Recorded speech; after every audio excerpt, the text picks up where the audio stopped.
pada dasarnya ada prinsip-prinsip besar dari pola makan yang bisa kita gunakan untuk menurunkan berat badan kita.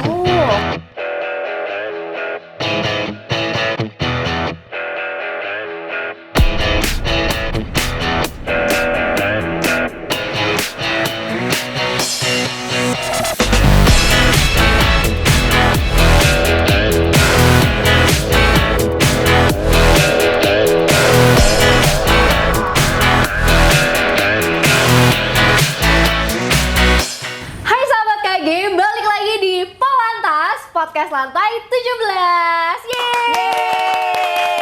Balik lagi bersama aku, Jessy Gratia, dan juga dokter kesayangan Kompas Gramedia, Dokter Santi.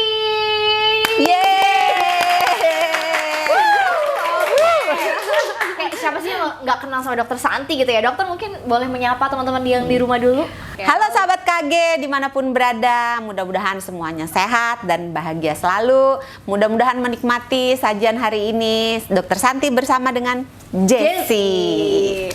Oke nih dok, kalau kemarin nih kita udah ngomongin soal intermittent fasting, udah ngomongin soal mudik ya kemarin ya. Kan kemarin lagi masa-masa lebaran tuh. Sekarang kita mau ngebahas sesuatu yang menarik dan yang pastinya teman-teman tunggu-tunggu nih. Apalagi teman-teman yang sibuk, yang mungkin sibuk di kerjaan, sibuk kuliah. Nah ini teman-teman harus dengerin banget nih podcast ini. Jangan di skip ya dok ya. Jangan, awas di skip. Iya, tuh awas ya di skip ya. Nah sekarang kita bakal ngebahas nih pentingnya diet bagi kesehatan tubuh dok. Iya. Jadi di sini apa sih sebenarnya diet itu dok? Nah, diet itu oleh orang awam itu dikaitkan, dimonopoli sebagai sesuatu untuk pola makan menurunkan berat badan. Iya pola kan? Makan ya dok, iya pola makan untuk menurunkan berat badan gitu. Padahal sebenarnya diet itu maknanya lebih luas dari itu. Jadi sebenarnya diet itu adalah sebuah pola makan yang dijalankan oleh orang-orang secara rutin. Dietnya macam-macam. Ada yang misalnya untuk penderita hipertensi, ada yang namanya diet rendah garam, karena orang hipertensi kan nggak boleh banyak makan garam. Kalau untuk orang-orang yang mungkin dalam masa penyembuhan penyakit di mana dia membutuhkan protein, maka akan diberikan diet tinggi protein. Jadi macam-macam diet macam-macam, termasuk untuk menurunkan berat badan yang dilakukan adalah diet rendah karbohidrat atau misalnya diet rendah kalori dan seterusnya gitu. Jadi luas tuh. Oke, berarti nggak cuma untuk menurunkan berat badan aja ya dok ya, tapi banyak sekali manfaat dari diet ini gitu. Per definisinya ya. Oke. Nah kira-kira nih dok, dari sekian banyak tadi tuh manfaat-manfaat dari diet ini, apa aja sih macam-macam dari diet itu? Kalau ditanya macemnya itu mungkin bisa 100-200 macem ya. Wah, banyak banget tuh. Banyak banget. Sampai diet yang zaman dulu banget itu, kalau orang mau menurunkan berat badan, dia sengaja menelan kapsul yang isinya telur cacing. Biar cacingan. Ada juga yang makan kapas biar kenyang, karena kapas kalau kena air kan mengembang gitu. Jadi dietnya tuh aneh-aneh. Tapi pada umumnya yang diet beredar di kalangan luas baik di Indonesia maupun di luar negeri itu diet-diet yang misalnya intermittent fasting ya, calorie restriction, diet keto, diet paleo, diet makanan yang semuanya mentah-mentah, atau vegan, atau vegetarian, atau diet rendah karbo tinggi protein, tiger diet gitu. Jadi kalau ditanya macemnya banyak banget. Wah, dari sebanyak itu dok, macam-macam diet, gimana sih caranya supaya kita tuh tahu gitu ya, diet mana yang paling cocok sama kita?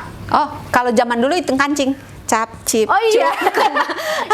Hari ini aku kayaknya intermittent nih, besok kayaknya aku keto gitu atau ya. mereka disuruh Om Pimpa yang menang dia gitu. Atau enggak ini aja langsung spin the wheel kalau sekarang ya. Beda generasi soalnya sahabat KG. Ini kalau yang sebelah sana pakainya spin the wheel. Kalau yang sebelah sini pakai kancing. Kelihatan kan umurnya kan ya sahabat KG. Kalau zaman dulu kan ada dok ini muter botol. Iya.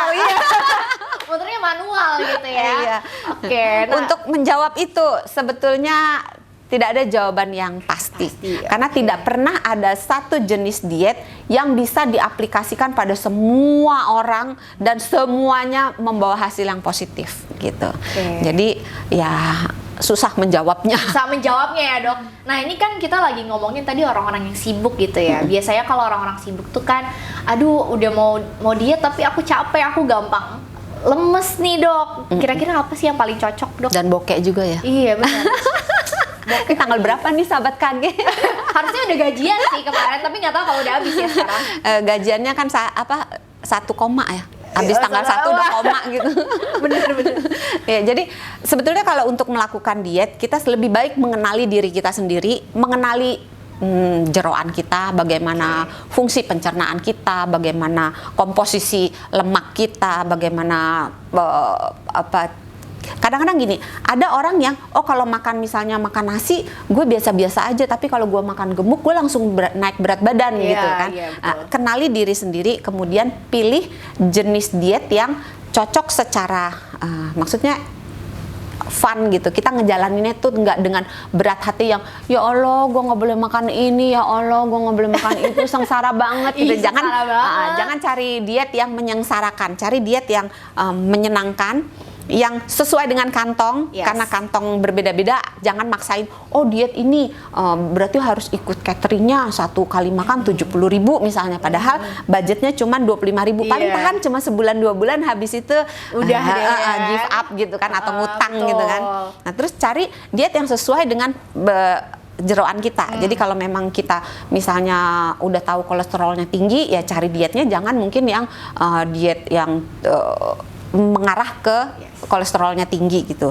Terus kenali juga itu tadi, waktu yang kita habiskan untuk menyiapkan makanan ini apakah cocok nggak dengan jadwal yang kita miliki gitu. Jadi banyak hal yang perlu dipertimbangkan untuk memutuskan sebuah tipe diet yang mana. Ini diet kita batasi ke diet menurunkan berat badan ya, pembicaraan kita ya. Siap.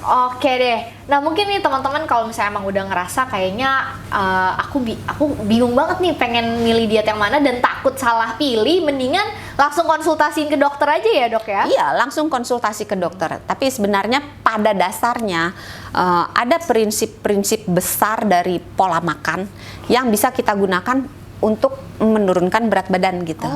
Oke. Gimana tuh dok? Kasih tahu nggak ya? Wah, nih sekarang main rahasia-rahasiaan nih dokter Santi. Pengen tahu? Bagi dong dok ilmunya. Pengen tahu?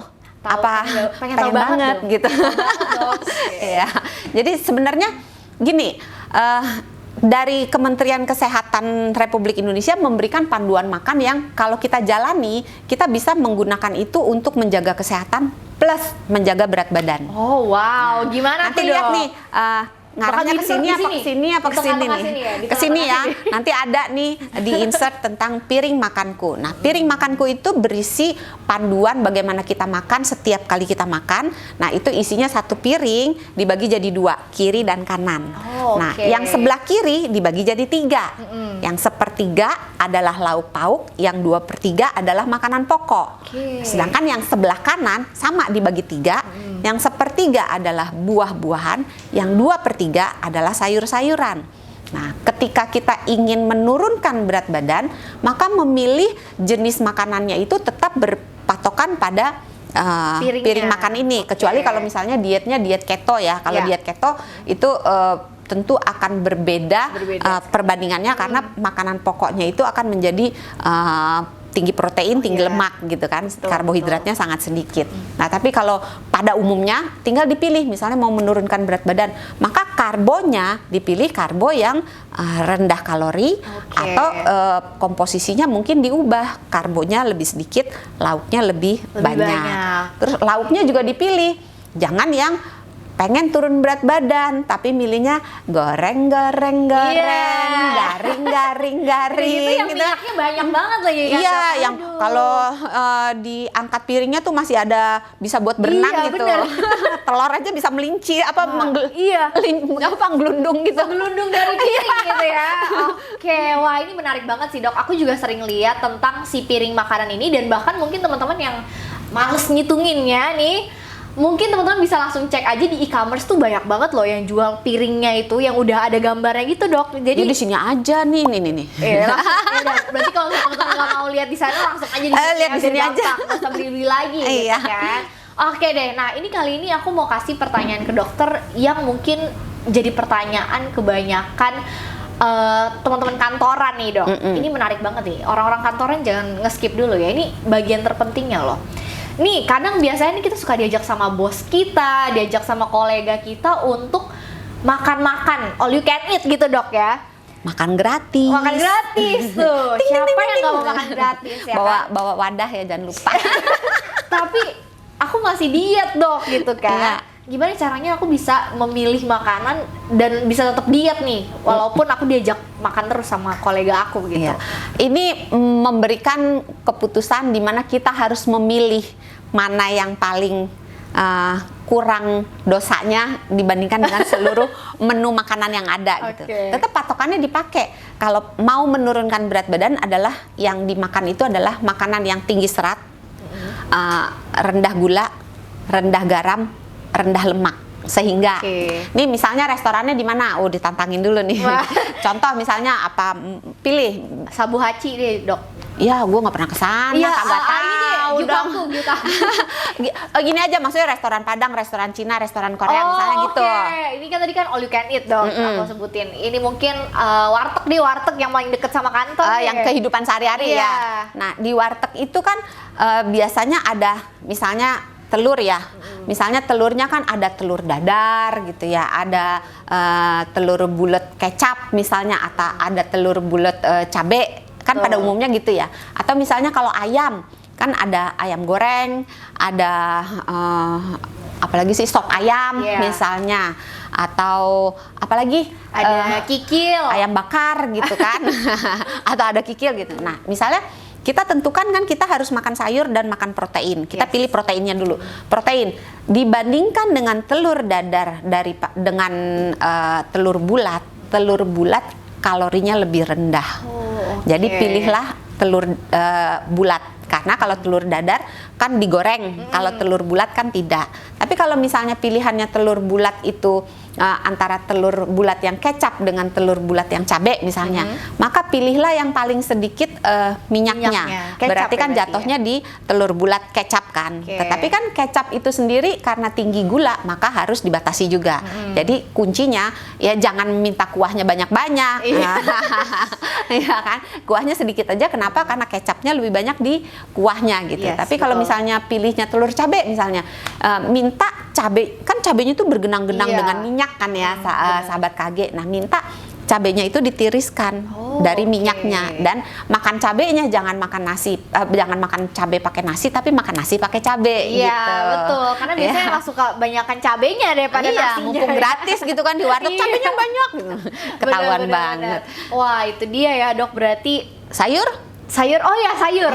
Nah, kalau misalnya sayur, kebanyakan warteg-warteg di sini tuh menggunakan banyak minyak untuk menumis sayurannya gitu. Tapi kan hampir selalu ada pilihan sayur yang bening. Nah, dibandingkan sayuran yang ditumis dengan yang dibening lebih rendah kalori. Dibandingkan sayuran yang ditumis dengan sayuran yang disantan, sayuran yang ditumis lebih baik. Nah, kalau misalnya maunya sayuran yang ditumis tetapi tidak mau terlalu tinggi kalorinya, maka minta jangan pakai kuah. Karena kuahnya itu kan bergenang-genang minyaknya tuh, jadi agak ditiriskan. Kalau mau makannya yang basah, mintalah kuahnya di sayur bening. Rempong ya. Iya, kayaknya kalau mau ke warteg abis ini aku mikir dulu nih. Oke, ini santan berarti aku milihnya yang ini. Iya. Jadi sebenarnya tidak ada selalu ada pilihan makanan yang lebih ringan dosanya dibandingkan dengan yang lain. Padang deh. Wah, kita kuis nih, sahabat KG, kuis buat Jessie ya. Kalau di restoran Padang, apa yang harus dipilih? Oke, kalau di restoran Padang kayaknya aku pilih, tergantung yang bayar ya. Ayam pop ya. Kayaknya tergantung juga sih. Kalau misalnya pesennya rendang sih kayaknya belum cukup di kantong nih. Iya, makanya tergantung siapa yang bayar gitu. Tuh. Kalau misalnya sekarang sih kayaknya aku bakal pilihnya ayam pop kali ya, Dok ya. Ayam pop itu digoreng apa enggak ya? Ayam pop itu pakai minyak ya? Kayaknya nggak terlalu banyak minyak ya, dibanding sama ayam gulai. Kayaknya lebih mending ayam pop gak sih, Dok? Lebih mending ayam pop. Tapi ayam pop dibanding dengan ayam bakar, mana yang lebih baik? Oh, ayam bakar dong. Iya, ayam bakar. Tetapi ingat sahabat KG, segala sesuatu yang dibakar itu yang angus-angusnya itu karsinogenik, iya, jadi bisa memicu kanker, memicu kanker di kemudian hari. Jadi dibersihin, dikorek-korek dulu ya. Jadi bagian yang ada item-itemnya, yang gosong-gosongnya, ya didonasikan ke kucing. Nanti kucing yang kanker dong. Waduh. Oke, kalau gitu nih dok ya, karena sayang banget nih ternyata waktu kita udah terbatas banget nih. Jadi mungkin dokter punya nggak pesan-pesan untuk teman-teman di rumah yang mungkin lagi dengerin ini? Kira-kira kalau mereka mau diet tuh apa yang mau dokter sampein? Ya, kalau mau diet menurunkan berat badan, itu lakukanlah dengan cara yang menyenangkan, sehingga kamu bisa menjalankannya seumur hidupmu. Betul. Dengan cara yang sesuai dengan kantong agama dan kepercayaan. Betul. Dan kemampuan jadwal kita, waktu gitu ya, karena memang yang paling baik menyiapkan sendiri dari rumah, karena kita bisa tahu ini bersih enggak, sehat enggak, dan seterusnya. Tapi kalau tidak memungkinkan, pilih dengan bijak, karena apa-apa yang masuk ke dalam mulut kita bukan hanya berakhir di toilet, tapi bisa meninggalkan kesan dan pesan di dalam tubuh kita. Betul. Yang jika dalam jangka panjang bisa diakumulasi, dan hasil yang akan kita petik dari investasi yang kita tanam melalui pola makan kita dari muda ini adalah satu, kita bisa bugar, bisa sehat sampai akhir, atau kita expired date-nya lebih cepat gitu, alias mati dini gitu kan, atau kita mungkin bisa panjang plus berbagai penyakit, bisa stroke, diabetes dan sebagainya. Jadi perhatikan apa yang kita makan tidak hanya berakhir hari ini atau besok, tapi dalam jangka panjang, dan itu merupakan investasi yang mudah tapi bermanfaat. Wah, itu dia sahabat KG, pokoknya jangan sampai lupa sama pesan-pesan satu ini, karena menurut aku sekarang tuh investasi nggak cuma di reksadana, di bibit gitu ya, tapi di dalam tubuh kita juga harus diinvestasikan sesuatu yang baik gitu ya dok ya. Oke deh, kalau gitu sekian aja ngobrol-ngobrol kita di episode kali ini. Terima kasih banyak Dokter Santi untuk waktunya, udah mau berbagi ilmu gitu ya ke sahabat KG semua yang ada di rumah ataupun di kantor atau dimanapun itu. Dan nantikan kita di episode selanjutnya, karena kita juga bakal bahas sesuatu yang menarik banget ya dok ya. Oh iya dong. Oke deh. Jangan bergeser. Subscribe, like, share, komen, lonceng dan semuanya deh. Komplit ya sahabat KG. Iya, komplit. Oke deh, kalau gitu terima kasih banyak sahabat KG untuk antusiasnya bisa untuk nonton Polantas di episode kali ini. Dan aku Jessie, saya Dokter Santi. Jangan lupa, sehat itu mudah, sehat itu murah.